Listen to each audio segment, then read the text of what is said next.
Boa noite. Ele é conhecido como um dos mais combativos profissionais dessa área de atuação e, segundo alguns, tem uma grande capacidade de dialogar e de se relacionar com o diferente. Atributos bastante necessários para o novo desafio do meu convidado, comandar o Ministério Público da Bahia. Eu recebo o Procurador-Geral de Justiça do Estado, Márcio Fael. Boa noite, doutor.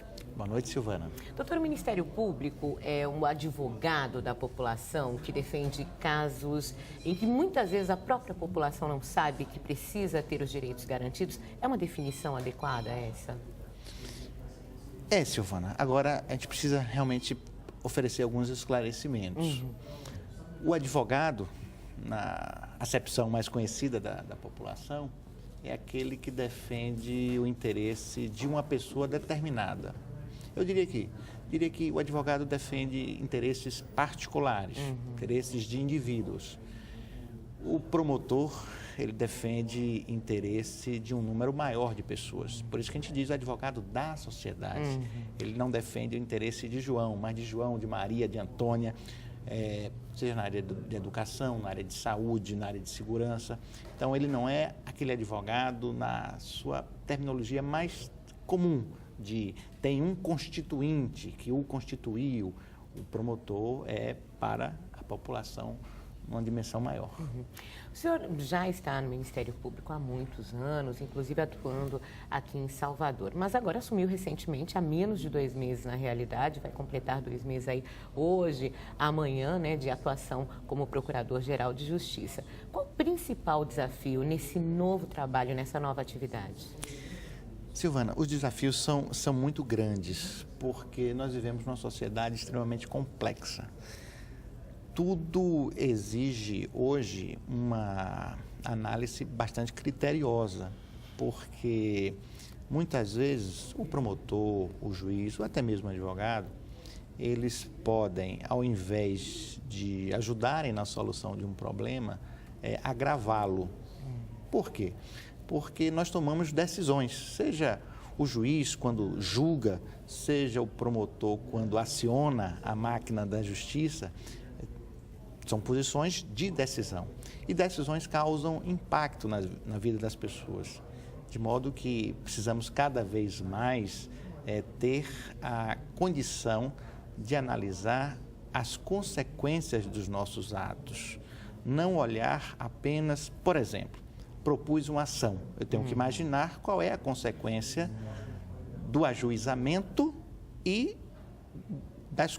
do resultado da decisão do juiz, da sentença, do andamento do processo, até porque determinadas ações podem ser ajuizadas em um dia ou podem ser ajuizadas na semana seguinte. E se, por exemplo, está ocorrendo a iminência de uma greve, às vezes aquilo agrava um problema. Então, acho que os desafios são no sentido de lidar com um olhar bastante cuidadoso para o momento em que nossa sociedade passa. O senhor usou o termo interessante, que foi ajuizar uma ação, dar entrada na justiça, e muitas vezes a gente ouve que o Ministério Público decidiu. Até que ponto o Ministério Público decide algo que vai ter efeitos diretos na sociedade? Perfeito, Silvana. Essa informação é muito importante. O promotor, no sentido processual, ele não decide. A decisão é do juiz. É o juiz que vai conceder uma liminar, vai indeferir a liminar, que vai conceder a sentença.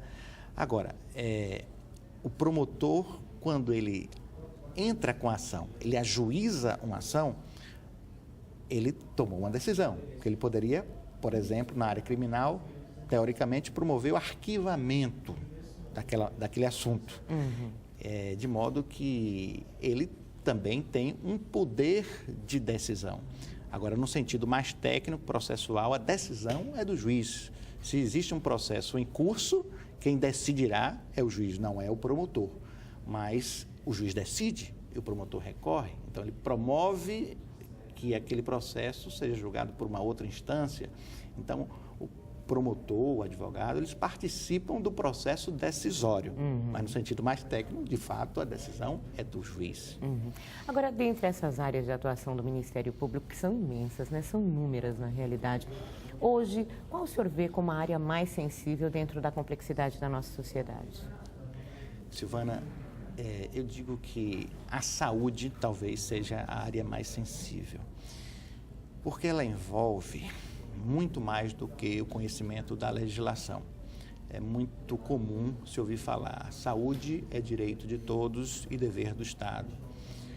Mas é um pouco mais complexo, porque ao passo que tudo passa a ser matéria de saúde, só um exemplo, hoje às vezes é difícil separar o que é estético e o que é saúde.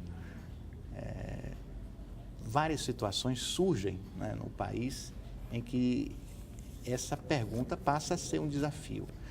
A expectativa de vida aumentou. As necessidades humanas são muito maiores. Um exemplo, para que a gente não fique na abstração. Nós temos um número de leitos hospitalares inferior à demanda existente. Não é incomum, por exemplo, que haja uma disputa por vagas de leito de UTI. E muitas vezes todos os profissionais se veem diante de um seguinte dilema. Há uma vaga sendo disputada por um jovem e por um idoso. O que fazer? Quais as expectativas de vida de cada um deles? Veja que isso envolve tema jurídico, mas um tema de filosofia, de significado da vida humana. Veja, é muito complexo, é muito complexo. Eu diria que a saúde talvez seja o mais delicado de todos. A seguir, a relação do Ministério Público com o poder e as ações dos promotores em áreas sensíveis como a segurança. O Band Entrevista volta já já.